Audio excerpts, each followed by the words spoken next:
우리를 채우실 하나님 말씀 룻기서입니다. 룻기 1장 1절부터 5절까지 말씀입니다.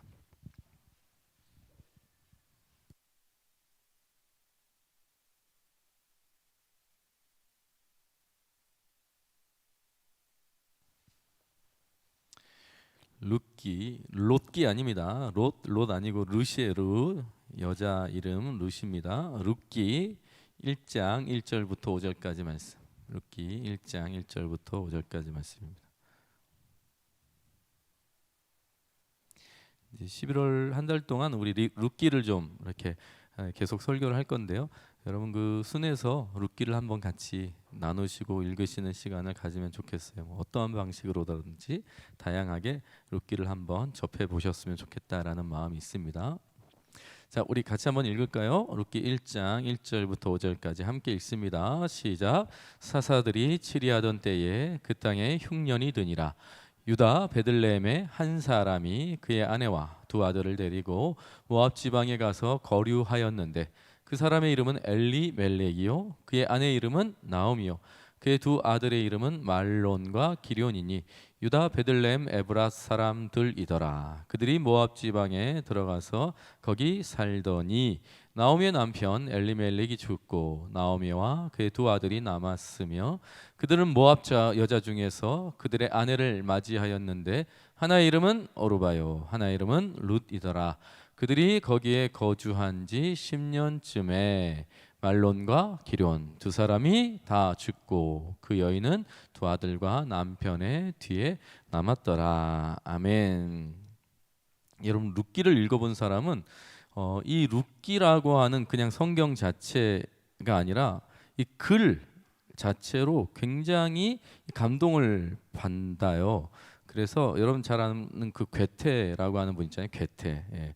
가장 사랑스럽고 완전한 작품이다. 룻기를 읽고 그렇게 평가를 했어요.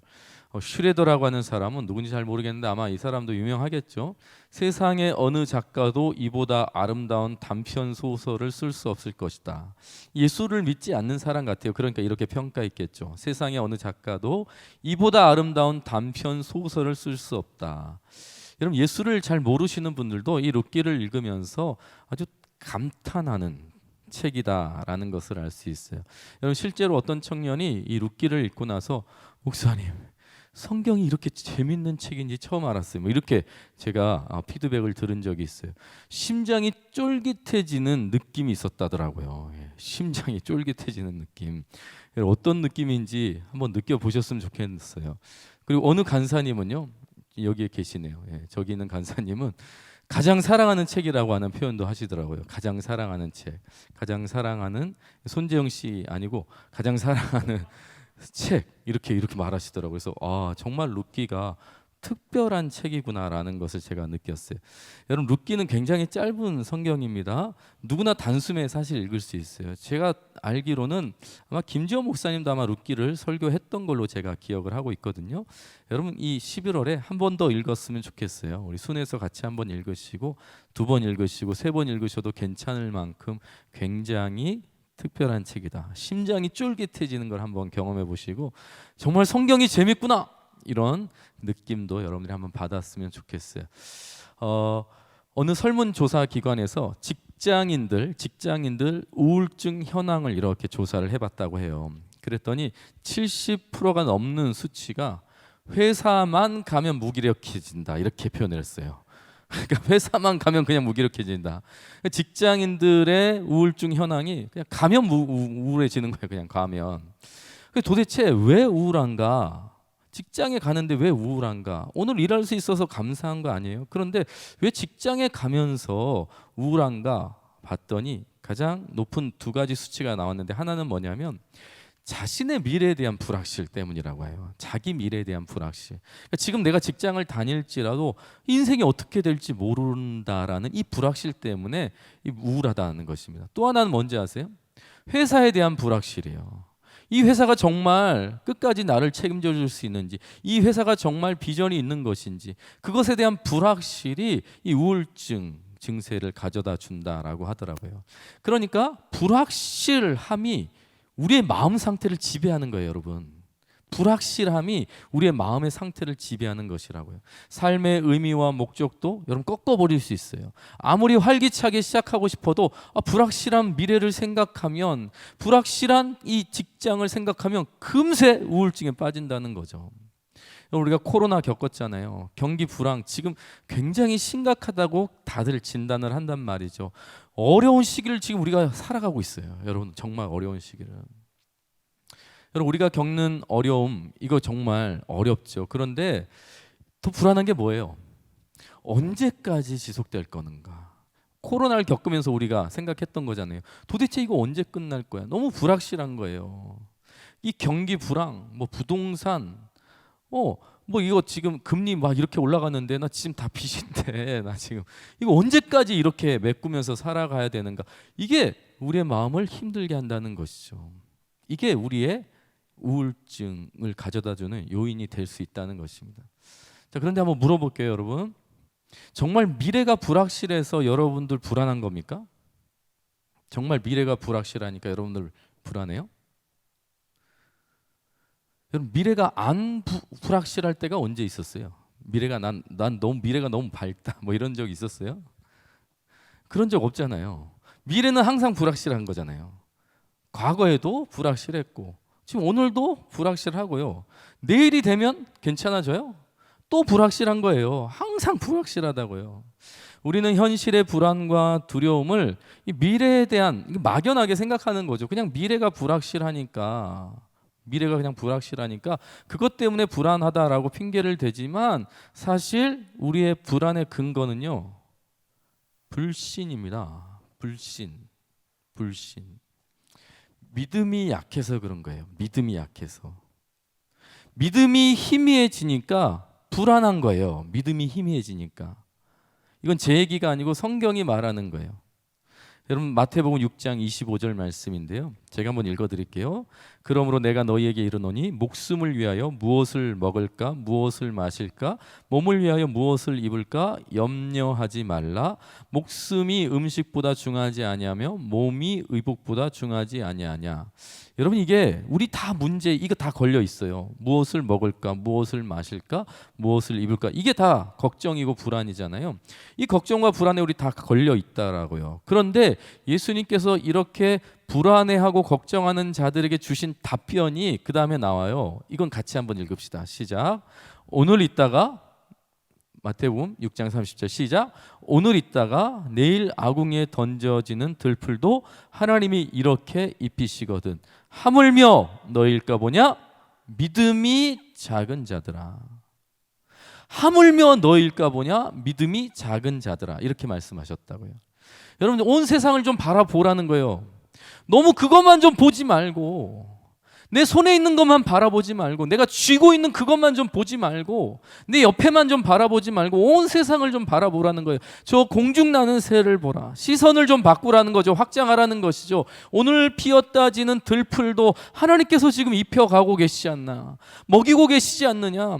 하물며 너희일까 보냐. 하물며 너희일까 보냐. 하물며 너희일까 보냐. 이 믿음이 적은 자들이 이렇게 말하는 거예요. 믿음의 문제라는 거예요. 믿음. 하나님에 대한 믿음. 이 믿음이 작아지면요. 불안은 더 커지는 거예요. 반비례하는 거죠.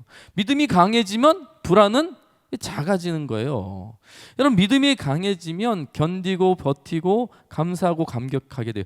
여러분 사실 여러분 믿음이 없어도 불안함으로 하루하루 계속 살아갈 수 있어요. 돌아가실 때까지 쭉 살 수 있다고요. 불안함 가지고 살 수 있다고요. 근데 그렇게 사는 게 인생 행복한 거 아니잖아요.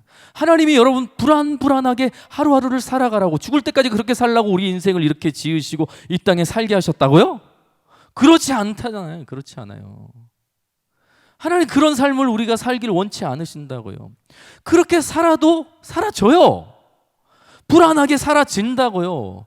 그러나 그런 삶은 하나님이 원하지 않은 삶이고 여러분도 원치 않잖아요. 그런데 왜 자꾸 불안함에 우리의 마음을 빼앗기는가? 그럼 믿음을 열라는 거예요. 시선을 좀 바꾸라는 거예요. 하나님의 돌보심과 하나님의 이끄심 그것 좀 바라보라는 거죠. 이 믿음이 적은 자들아 이렇게 말씀하시는 거죠. 오늘 룻기를 좀 우리가 살피면서 믿음에 대해서, 룻기가 말하는 믿음에 대해서 먼저 한 세 가지를 좀 살펴봤으면 좋겠어요. 그럼 도대체 어떻게 그 믿음을 우리가 확인하고 믿음이 강해진다는 건 또 뭔가, 룻기를 통해서 한번 좀 살펴보겠어요. 첫 번째는 뭐냐면, 룻기가 말하는 믿음은 받아들이는 거예요. 받아들이는 거예요. 받아들이는 거예요. 여러분, 인정하는 거라고요. 인정하는 거예요. 하나님의 통치와 다스리심을 인정하는 게 믿음이에요. 여러분이 뭘 잘해서 못해서 그것과 상관없이 지금 하나님께서 온 세상과 열방과 우주 통치하고 계시다라고 하는 그 사실을, 성경이 말하는 그 진리를 그냥 받아들이는 게 믿음이라고 하는 것입니다. 인정하는 거예요. 하나님의 통치와 다스리심을, 나를 붙들고 있고 나를 인도하신다라고 하는 그 말씀 있잖아요. 그 말씀을 그냥 받아들이는 게 믿음이라고요. 하나님, 저 지금 하나님 정말 나 붙들고 있는 거예요? 내 인생이 이런데, 그게 아니라 하나님의 말씀을 신뢰하고 인정하는 것, 그게 믿음이라고요. 여러분의 상황, 현실, 마음, 감정, 그게 아니라 하나님께서 나를 붙들고 있다, 그 말씀 자체를 받아들이는 게 믿음이라고 하는 것입니다. 룻기 1장 1절은 이렇게 시작하죠. 사사들이 치리하던 때에 그 땅에 흉년이 드니라. 유다 베들레헴에 한 사람이 그의 아내와 두 아들을 데리고 모압 지방에 가서 거류하였는데, 여러분, 룻기의 시대적 배경을 설명하는 거예요. 어떤 시대라고 지금 룻기가 쓰여진 시기, 이 상황이 사사시대라고 표현하고 있죠. 사사가 치리하던 때. 여러분, 사사 여러분 많이 들어보셨잖아요. 모세, 여호수아가 가나안 땅에 딱 들어갔잖아요. 가나안 땅에 정착하면서 살아갈 때 그 땅을 처음으로 다스렸던 사람들이 사사예요. 사사. 대표적인 사사. 그렇죠. 그리고 삼손. 네, 맞아요. 그렇죠. 그 사람들이 다 사사예요. 그러니까 왕이 아직 없었을 때예요. 왕이 아직 없었어요. 그리고 순간적으로 때때마다 세워진 통치자들이 사사였단 말이죠. 아직 완전한 나라가 되지 않았을, 아까 좀 불안한 정황이었을 때죠. 온니엘, 드보라, 삼손, 기드온, 다 그런 사람들이라고요. 근데 이 사사 시대의 특징이 뭐냐면요, 여러분들 다 아는 사실이에요. 아주 중요합니다. 이 사사 시대의 특징, 17장 6절, 그때 이스라엘의 왕이 없었으므로 사람마다 자기 소견에 오른 대로 행하였더라. 21장 25절, 그때 이스라엘의 왕이 없으므로 사람이 각기 자기의 소견대로 행했더라. 여러분, 이스라엘의 왕이 누구죠? 이스라엘의 왕. 여러분, 왕은, 그렇죠, 왕은 나중에 세워져요. 사울 왕, 다윗 왕 하면서 지금은 사사들이 통치해요. 왜 하나님께서 왕을 세우지 않으실까요? 그 주변의 모든 나라들은 다 왕이 있었다고. 왜 하나님은 왕을 세우지 않았을까요? 누가 왕이니까?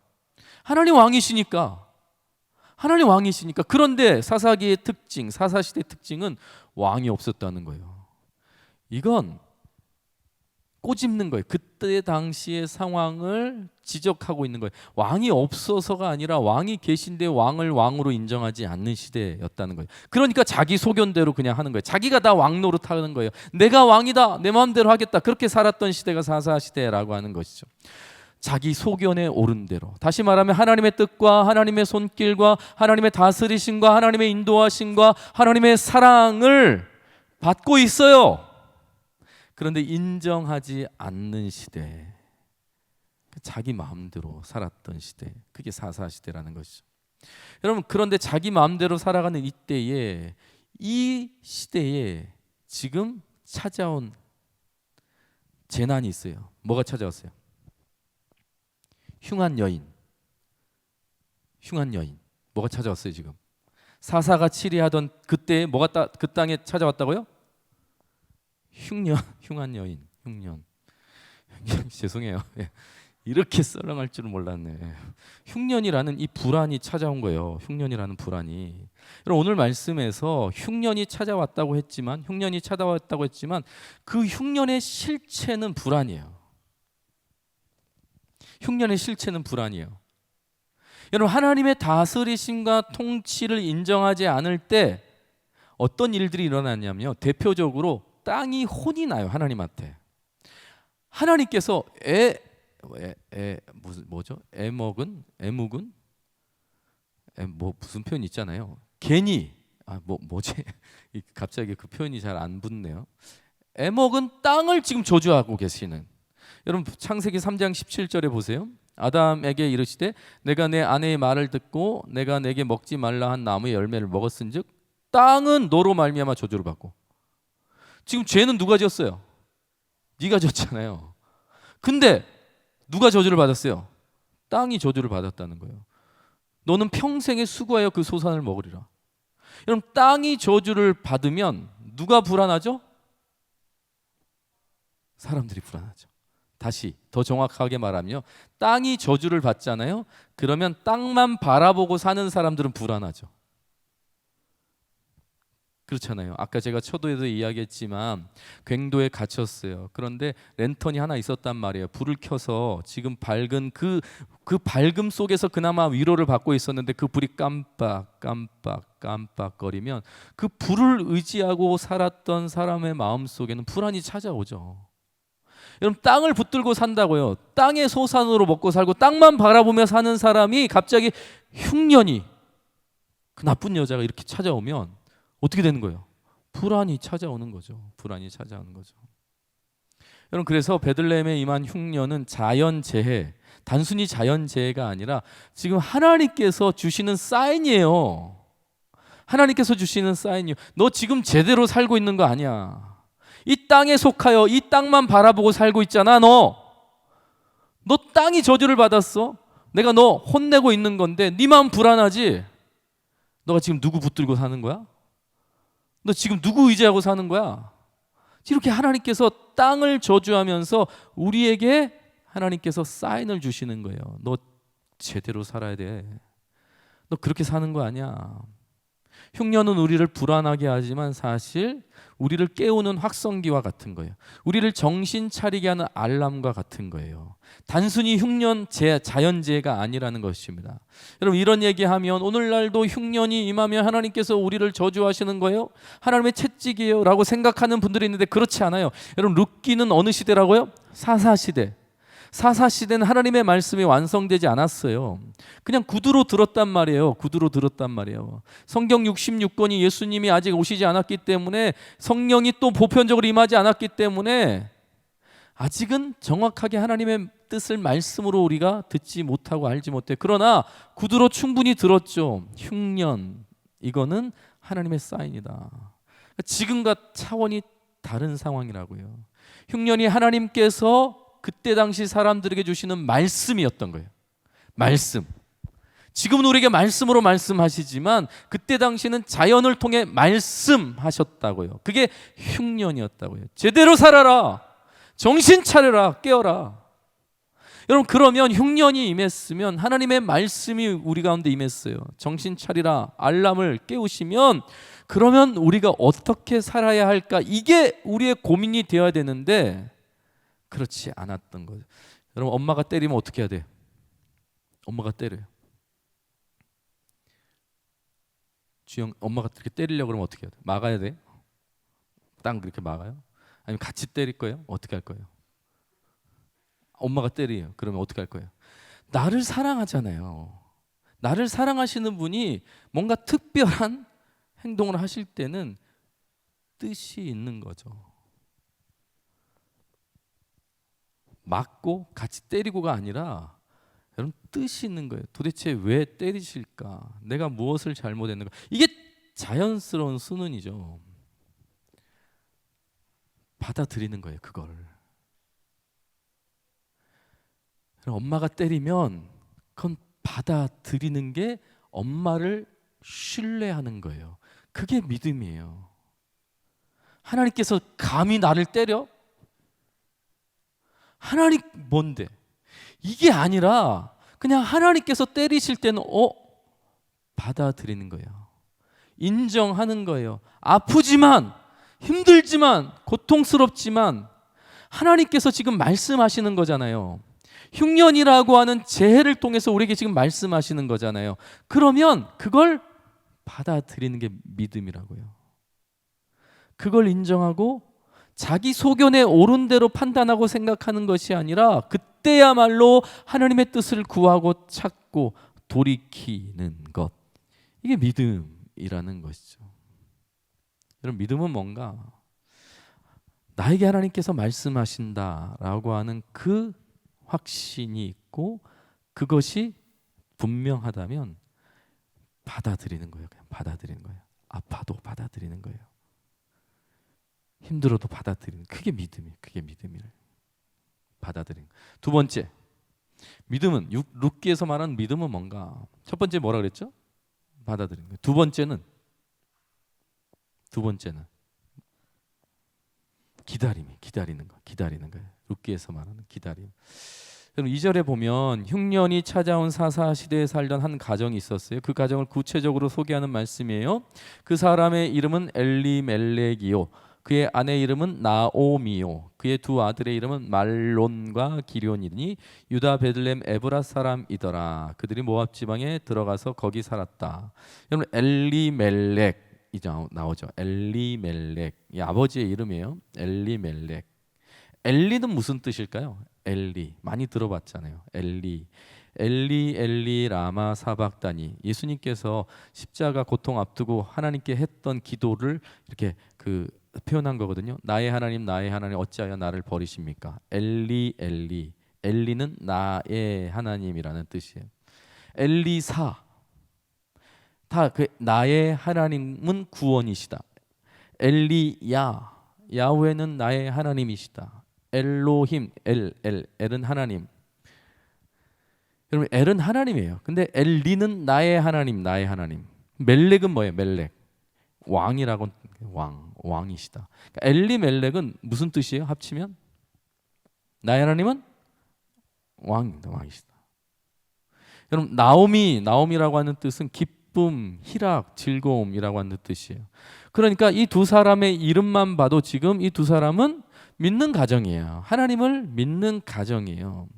자녀들은 말론과 기럧인데 유다 베들레헴 에브라 사람들이라. 베들레헴 어딘지 잘 몰라도 우리가 예수님 태어난 곳이잖아요. 그러니까 하나님 믿는 사람들의 땅에서 태어난 하나님을 믿는 사람들이에요. 그런데 이 가정이 하나님의 땅에 흉년이 들자 어떻게 했어요? 어디로 떠나갔어요? 어디로 갔어요? 모압으로. 지도 한번 보시겠어요? 여러분, 지금 베들레헴, 예루살렘 보이시죠? 그 요단강 보이시잖아요. 여러분, 그 요단강을 건너서 가나안 땅이었어요. 그래서 그 가나안 땅에서 살았어요. 그 땅 중에 예루살렘, 베들레헴이 있는 거예요. 그런데 그 땅을 다시 건너갔어요. 뒤로 빠꾸했다고요. 모압으로 갔다라는 것입니다. 여러분, 흉년이라고 하는 것을, 하나님의 땅에 임한 흉년을 하나님의 말씀으로 받지 않고 자기 소견에 옳은 대로 판단하고 생각한 결과 그 땅을 떠나버린 거예요. 그리고 가나안 땅을 들어오기 이전의 곳으로 떠나버려요. 여러분, 내가 사는 땅에 흉년이 들어서 다른 지역으로 이사하는 것 자체가 문제가 아니에요. 지금 먹고 살 수 없어요. 직장이 힘들어요. 근데 다른 지역에 가고, 그게 문제가 아니라는 거예요. 이사하는 것 자체는 아무 문제가 없어요. 단 흉년은 떠나라고 주신 게 아니라는 데 문제가 있는 거죠. 흉년은 지금 떠나라고 주신 메시지가 아니라고요. 정신 차려라 라는 거예요. 하나님의 메시지라고요. 하나님의 말씀이라고요. 그런데 이 뜻을 그대로 받지 않고 자기 소견에 옳은 대로 떠나버린 것, 그것이 문제라고 말하고 있는 것이죠. 하나님에 대한 신뢰와 믿음이 없다는 지적을 지금 하고 있는 것입니다. 아픔도 고통도 만약에 하나님이 주셨다, 말씀으로 주셨다라고 한다면 그럼 받아들이는 게 믿음이에요. 하나님의 다스리심을 인정하는 게 믿음이에요. 그리고 기다리는 거예요.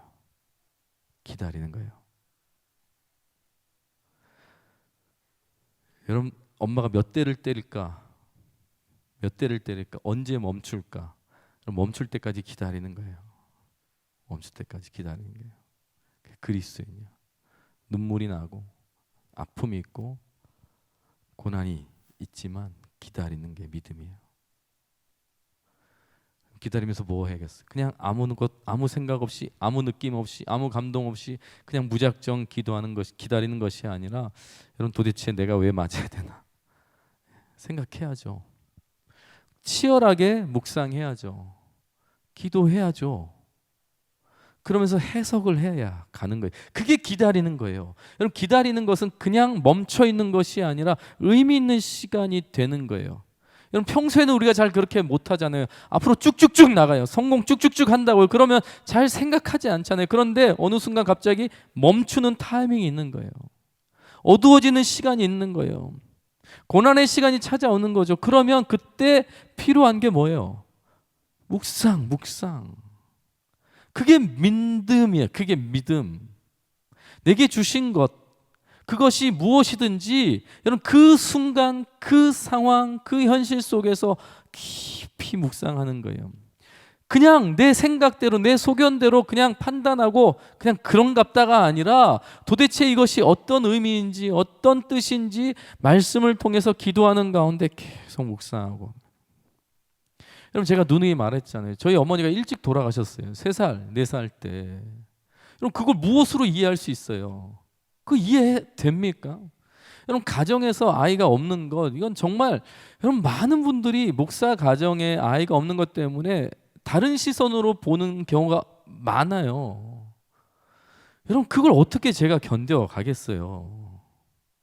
여러분, 그것 때문에 불평하고 원망할 수 있지만 여러분, 그게 지금 40년 전 이야기고 13년 넘은 사건이라고, 아직도 그것 때문에 내가 불평하고 원망하고 있다라고 한다면 여러분, 그건 내 스스로를 불행하게 만드는 거예요. 하나님의 뜻도 아닌 거예요. 하나님이 그렇게 살라고 주시지 않았다고요?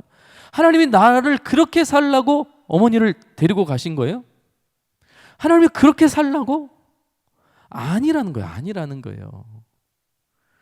여러분, 해석하는 하나님의 말씀이 내 삶을 통해서 해석되어지는 기쁨이 있어요.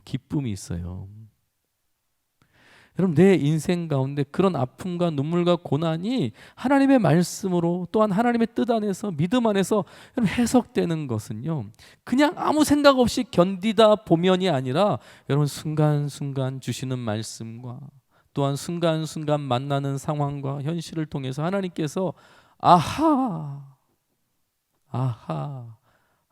그렇구나 감탄을 주시는 순간들이 있다고요. 기다림의 순간 속에서 경험케 되는 거죠. 여러분, 김희아 씨 한번 영상을 본 것 같은데, 여러분, 얼굴의 반을 덮는 점이에요. 얼굴의 반이 다 덮였어요. 여러분, 근데 그걸 하나님이 주셨다고 받아들였대요. 여러분, 그게 말이 됩니까? 여러분, 처음부터 그랬을까요? 아니겠죠. 얼마나 많이 울었겠어요. 얼마나 많이 분했겠어요. 얼마나 많이 상처를 받았겠어요. 어느 순간 남에게 없는 것 내게 주신 거라고 신앙으로 고백하잖아요. 여러분, 해석이 달라지니까 삶의 태도도 달라져요. 여러분, 어떻게 저렇게 정말 그 얼굴이 저렇게 힘든 상황임에도 불구하고 웃으면서 사진을 찍을 수 있어요? 해석이 달라지니까 삶의 태도도 달라지는 거죠. 여러분, 예수님께서 십자가 정말 피하고 싶었지만 십자가를 지셔요. 엘리 엘리 라마 사박다니, 나의 하나님 어찌하여 나를 버리십니까? 절규하셨죠. 그런데 그가 기도하는 가운데, 깊이 기도하는 가운데 예수님께서 내 뜻대로 하지 마시고 하나님의 뜻대로 하옵소서. 그럼 받아들이잖아요. 그랬더니 그게 비참한 죽음으로 끝났나요? 아니죠. 구원. 저와 여러분이 구원 받게 되는 놀라운 사건이 되죠. 믿음이라고 하는 것은 외면하는 것이 아니에요. 도망치는 것도 아니에요. 하나님을 신뢰하는 것입니다. 그리고 기다리는 거예요. 치열하게 기다리는 거죠. 깊이 기다리는 거예요. 주어진 상황을 해석해 가는 거예요. 그게 믿음이에요. 마지막 3번째. 믿음은 다시 돌아가는 거예요. 돌아가는 거. 뺑 돌아가는 거예요. 언약의 백성들인 엘리멜렉과 나오미가 흉년이 들자 모압 땅으로 갔어요. 그런데 그들이 희망을 찾아서 떠났겠죠. 이 땅에 소망이 없다고 판단하니까 저 땅으로 간 거잖아요. 모압이라고 하는 땅으로 갔잖아요. 그런데 그 땅에서 이전과 비할 수 없는 더 큰 흉년을 맞이하죠. 죽음이라고 하는 흉년이에요. 가장이 죽습니다. 3절에 보면 나오미의 남편 엘리멜렉이 죽고 나오미와 그의 두 아들이 남았어요. 그런데 5절에 말론과 기럨 두 사람이 다 죽고 그 여인은 두 아들과 남편의 뒤에 남았어요. 그런데 또 다 죽었어요. 여러분 룻기 11장 21절에 보면 같이 한번 읽어볼까요? 시작. 내가 풍족하게 여호와께서 내게 비어 돌아오게 하셨느니라. 여호와께서 나를 징벌하셨고 전능자가 나를 괴롭게 하셨거늘 너희가 어찌 나를 나옴이라고 부르느냐 하니라. 여러분 여호와께서 내게 비어 돌아오게 하셨다. 여러분 젊음도 건강도 재산도 꿈도 다 죽어버린 거죠. 이전의 흉년과는 차원이 다른 흉년이 지금 임한 거예요. 전 재산과 같은 남편 죽고 그럼 전 재산이나 방불알 내가 가장 사랑하는 아들 다 죽고 그런데 다 잃어버렸는데 돌아와요. 여호와께서 내게 비어 돌아오게 하셨느니라 이렇게 고백해요. 이건 인간적으로는 사실 받아들이기 어려운 고백이죠. 다 뺏어가셨는데 하나님이 그런데 여호와께서 내게 비어 돌아오게 하셨느니라. 다 죽었는데 돌아오게 하셨다는 거예요. 다 사라졌는데 다 죽었는데 믿음이 회복됐어요. 믿음이 살았어요. 믿음으로 돌아오는 거죠. 다시 하나님의 땅으로 돌아오는 거예요. 이게 믿음이죠. 다 잃어버렸는데 다 사라져버렸는데 하나님께서 나를 비워 놓으시고 다시 돌아오게 하셨다. 이게 믿음의 고백이죠. 여러분 고신대 우병훈 교수님이라고 하는 분이 있는데요. 엘리멜렉의 가족들이 모압으로 이사한 것은 세 가지 문제가 있다라고 지적을 하시더라고요. 첫 번째는 뭐냐면 약속의 땅을 그냥 떠난 게 잘못이라는 거예요. 이게 불신앙이라고 하는 것입니다. 여러분 하나님께서 약속의 땅을 주셨잖아요. 뭐 하라고 주셨을까요? 지키라고 거기서 살라고 주신 건데 그걸 떠나버렸으니까 하나님께서 주신 이 구원을 가볍게 여기는 태도다. 이게 문제다라고 했어요. 두 번째는 뭐냐면 엘리멜렉과 나오미의 두 아들의 이름을 통해서 이제 문제를 발견하셨는데 그럼 두 아들의 이름이 뭐라 그랬죠? 말론, 기럨이라 그랬잖아요. 그럼 뜻이 참 희한해요. 말론은 질병이라고 하는 뜻이고요. 기럨은 약골, 죽음이라고 하는 뜻이 있어요. 이름이 너무 희한하죠. 엘리멜렉 나의 하나님은 뭐 왕이시다. 나오미 기쁨, 뭐 즐거움이라고 해놓고 막 자식 이름은 죽음, 질병 막 이렇게 지었다고 이상하잖아요. 우병호 교수님은 이렇게 해석을 했어요. 그때 당시 문화가 우상을 섬기는 문화가 바로 이런 문화였다는 거예요. 세상 문화가. 여러분 왜 자식의 이름을 이렇게 안 좋은 걸로 지었겠어요? 액땜이라고 생각했대요. 가나안 문화가 이방 우상 섬기는 사람들의 문화가 그랬대요. 조금 안 좋은 일이 더 크고 불행한 일을 막는다라는 의미에서 예방 접종하듯이 안 좋은 걸 일부러 하는 거예요. 작은 문제 우리가 먼저 경험하면 큰 문제 안 생긴다. 그게 액땜이잖아요. 귀신을 막기 위해서 귀신 부적을 쓰잖아요. 그 이상하지 않아요? 정신 나간 것 같지만 그게 그 우상 문화 이게 세상 문화였다는 거예요. 그러니까 엘리멜렉과 나오미는 하나님을 믿는 하나님의 자녀들임에도 불구하고 그때 당시 세상 문화에 젖어 살았던 사람들이라는 것을 알 수 있어요. 자식 이름을 그렇게 지은 거예요. 질병이라고 지어놓고 질병에 걸리지 않기를 바랬던 거죠. 죽음이라고 지어놓고 죽지 않기를 바랬던 거예요. 이게 세상 문화였던 그때 당시. 그러니까 모압으로 가기도 한 거죠. 이게 문제였다는 거예요. 세 번째는 모압은 우상의 땅이에요. 여러분 모압이라고 하는 땅은 그 그모스라고 하는 우상을 섬기는 땅입니다. 그모스는요. 그 사진 하나 보여주시면 인신 제사를 받는 우상이에요. 사람을 제물로 받는 신이라고요. 그래서 금오스 신 앞에 자기 자식을 바쳐서, 그러니까 죽이는 거죠. 불로 태워 죽여가지고 자기 뜻을 이루는 이 무지막지한 일들을 행했던 땅이 모압 땅이라고 합니다. 인간이 얼마나 가증한지 보여주는 것이죠. 그러니까 지금 엘리멜렉과 가족이 모압으로 이사한 건 단순 이사가 아니라 하나님을 등지고 떠난 거예요. 하나님을 등지고 떠난 거예요. 그런데 하나님을 등지고 잘 살아보려고 했던 그 땅에서 다 잃어버려요. 그리고 하나님의 품으로 다시 돌아오는 것입니다. 안타까운 사건이지만 그럼에도 불구하고 다시 하나님의 품으로 돌아올 수 있었다라고 하는 것이죠.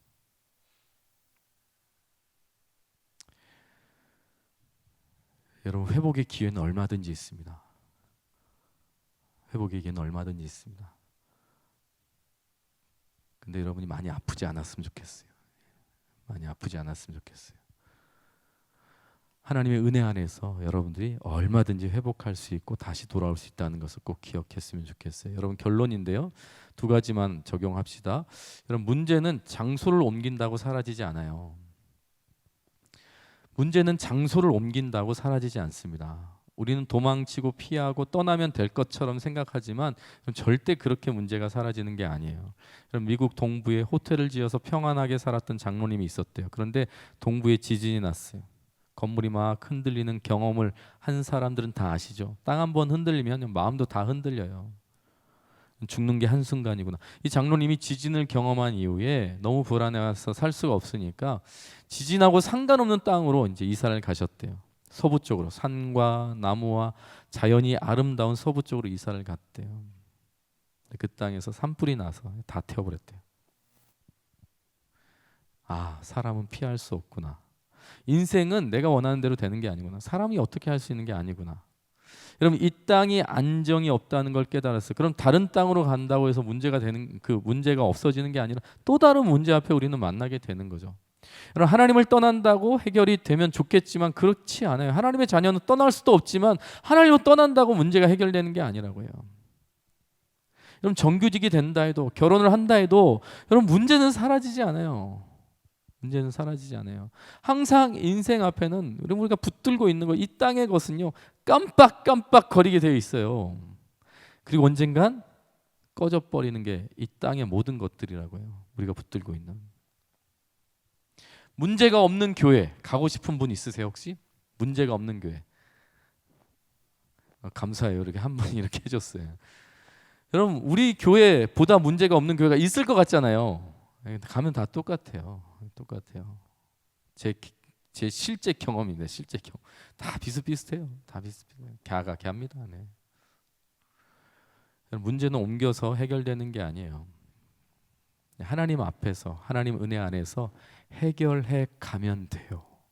해결해 갈 수 있어요. 하나님의 은혜 안에서 해결이 돼야 되는 거예요. 그래야 여러분들이 누릴 수 있어요. 장소 바꿔서, 떠나서, 회피해서, 도망쳐서 해결되지 않는다는 것입니다. 두 번째, 언제든지 돌아올 수 있습니다. 언제든지 하나님께 돌아올 수 있어요. 하나님은 여전히 우리를 기다리고 있다라는 것입니다. 혹시라도 오늘 이후에라도 여러분들이 어떤 상황, 어떤 현실 속에서 떠났는 듯한 느낌을 받거나 떠난다라는 생각이 들 수 있어요. 그러나 반드시 하나님께서는 여전히 기다리신다는 것을 잊지 마시기 바랍니다. 6절에 보면 그 여인이 모압 지방에서 여호와께서 자기 백성을 돌보시사 그들에게 양식을 주셨다함을 듣고 이에 두 며느리와 함께 일어나 모압 지방에서 돌아오려 하여. 여러분, 하나님께서 다시 이들을 콜링하시는 거죠. 부르시는 거예요. 여러분, 11월에 룻기를 펼치는 이유가 있습니다. 가을은 감사의 계절이잖아요. 감사의 계절. 여러분, 감사할 수 있는 거리를 다시 한번 우리가 발견할 수 있었으면 좋겠어요. 그것은 여전히 하나님께서 우리와 함께 하시고 우리를 기다리시고 우리를 항상 만나길 원하신다라는 것입니다. 찬양팀 나오시죠. 여러분, 청년 그리스도인들이 뭐 3포, 5포, 7포 옛날에 이런 말 많았어요. 다 포기하고 산다고. 비정규직 뭐 이것 때문에 너무 힘들다 이런 얘기 많이 들었죠. 여러분 그럼에도 불구하고 하나님은 여전히 돌보신다. 하나님이 여전히 함께 하신다. 여러분 오늘 이 시대는 룻의 시대와 너무 닮았어요. 사회적으로 보면 무질서, 뭐 비윤리, 비도덕. 여러분 뉴스 보면 뭐 끔찍할 일, 통탄할 일, 세상에 이런 일이 할 만한 일들이 요즘 너무 많이 일어나잖아요. 사회 문제 여기저기서 너무 많이 일어나잖아요. 룻기도 마찬가지예요. 룻기를 딱 펼치자마자 처음 읽자마자 커튼을 딱 열어 젖히자마자 막 사람들이 죽어나가는 성경이 룻기. 사람들이 시신들이 막 이렇게 널브러져 있는 게 룻기라고요. 오늘 이 시대와 별 다르지 않아요.